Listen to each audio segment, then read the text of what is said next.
Hello, dear wisdom seekers. Welcome to Soul Seeking Wisdom. Myself, Parvi Agarwal, who is a writer and an inspiring author. And today I'm going to talk about time. Have you ever felt that time is moving too fast or too slow? As in, have you ever felt that you just get started with a month and it gets over without even you realizing it?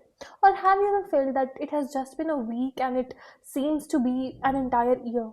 And if you have, then you will realize what are the reasons for it and how do we actually perceive time.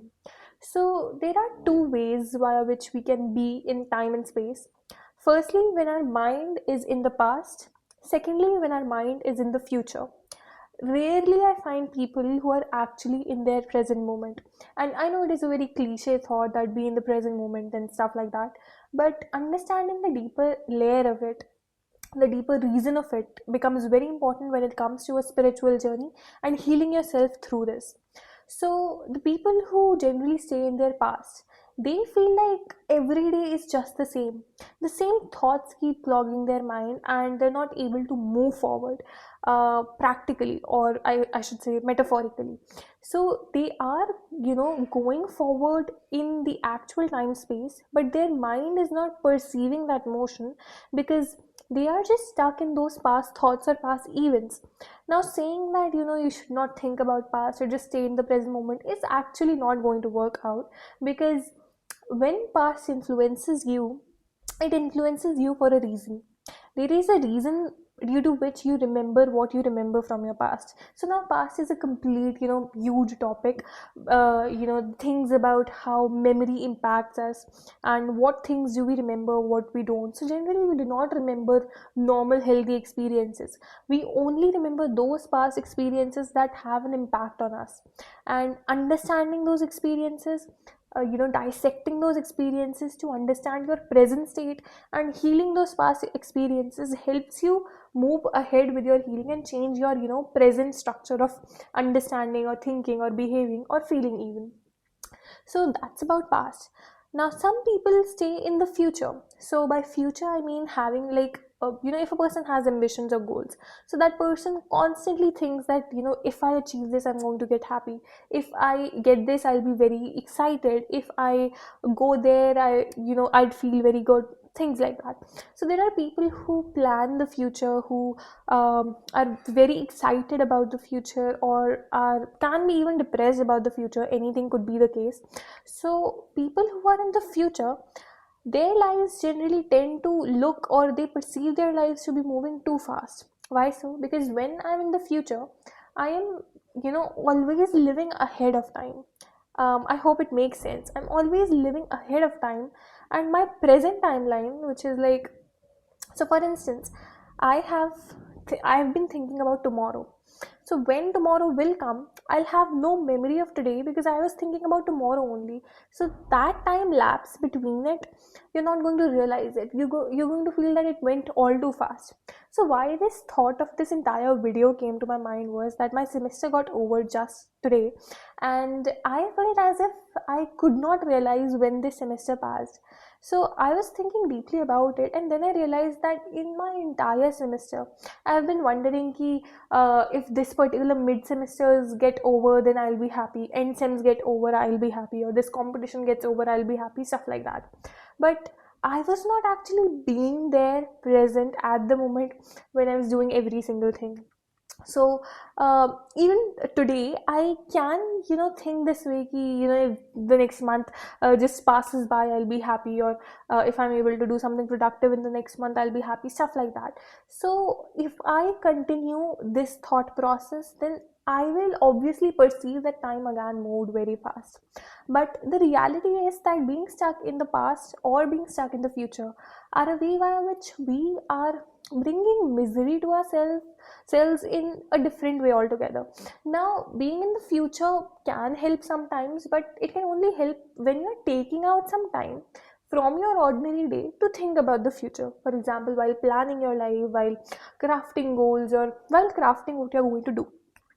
And thinking about past can also be fruitful when you are conscious about bringing it into your knowledge, or when you're conscious about what you're thinking, what time you're allotting to think about it, stuff like that. Now, it's very easy to say this and very difficult to follow this, that we should stay in the present moment.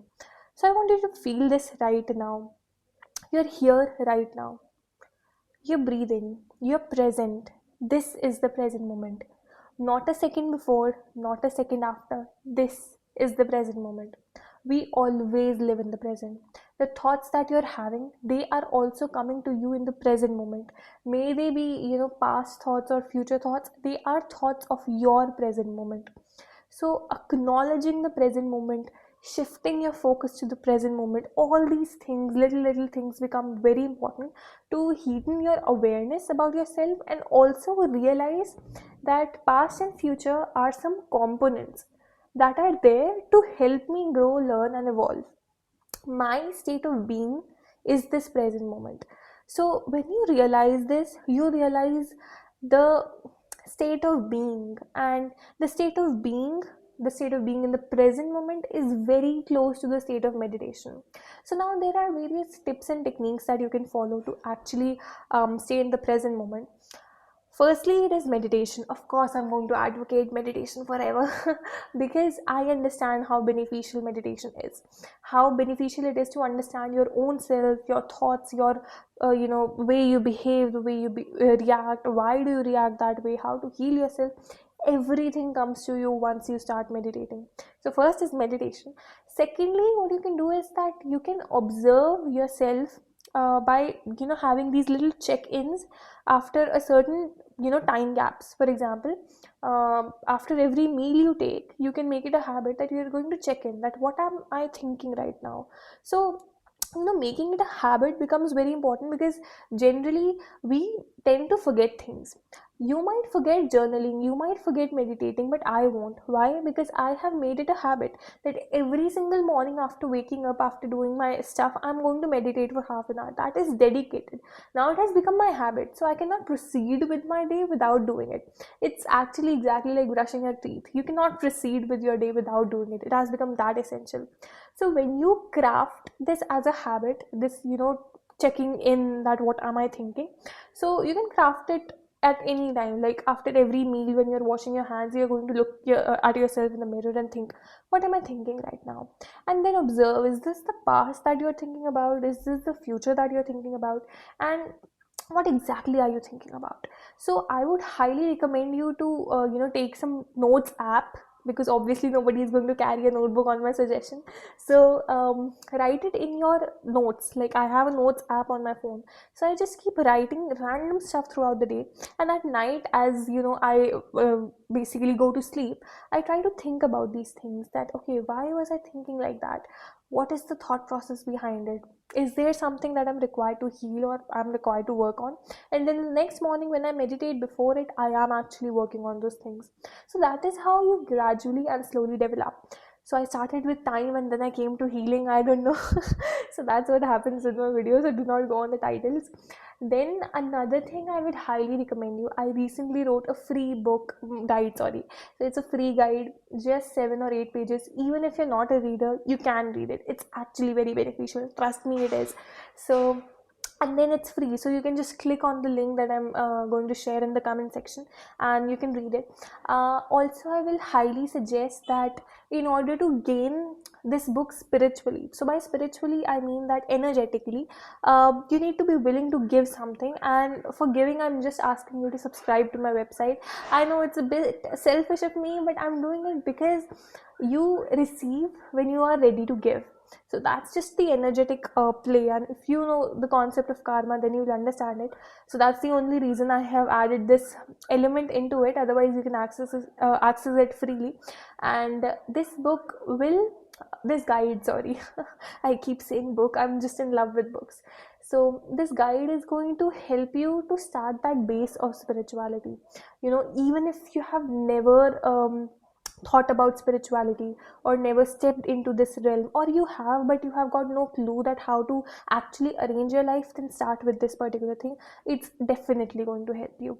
Then I have some other resources. So as I already introduced myself as an author, so I have two written books. Firstly is War's Wage Within, which is a philosophical poetry book, and second is Meet Your Soul, which is an ebook. It is a guide that helps you to get in touch with your intuitive spiritual power. You can know more about it. I have made a dedicated YouTube video on that. And then I have this website, wordpress.com. You may subscribe to it. I generally regularly post content on it. And also the thing that I've been talking about in this entire video, it is discussed and written deeply in a blog that I uploaded today. Also, you can follow me on Instagram. Therein I just keep posting snippets of my work, a line or two from my blog, or someday when I like, then I post a mini video on it. So you can follow me on Instagram as well. If you like my content, do consider subscribing, and as always, keep seeking wisdom. See you in the next video.